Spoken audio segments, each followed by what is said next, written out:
உங்களுக்கு ஒண்ணு தெரியுமா? தமிழகத்தின் மாநில மரம் பனைமரம். அது ஆண் மரமா பெண் மரமா? உண்மையை சொல்லணும்னா பெண் மரத்துல இருந்து நொங்கும் ஆண் மரத்துல இருந்து கல்லும் பதனியும் எடுக்கிறாங்களாம். இந்த பனைமரத்தோட பயன்பாடு 800க்கும் மேற்பட்ட வகைகள் இருக்கா. இந்த பெண் மரத்துல இருந்து எடுக்கப்படுற நொங்கு ஐஸ் ஆப்பிள்னு சொல்லுவாங்க. இதுல உடல் உஷ்ணத்தை உடனடியா குறைக்கக்கூடிய ஆற்றல் இருக்கா. தமிழனோட மரபுலே ஒன்றி வளர்ந்த ஒரு மரம் இந்த பனைமரம்.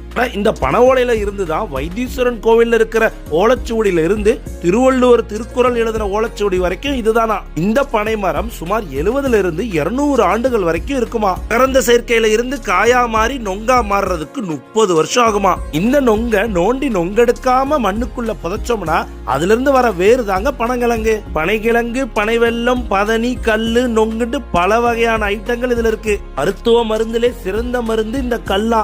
ஆனா ஒண்ணுதான் புரியல, தமிழகத்துல பனைமரம் அதிகமா இருந்தாலும் இங்க கல்லு குடிக்கிறது சட்டப்படி குற்றமா.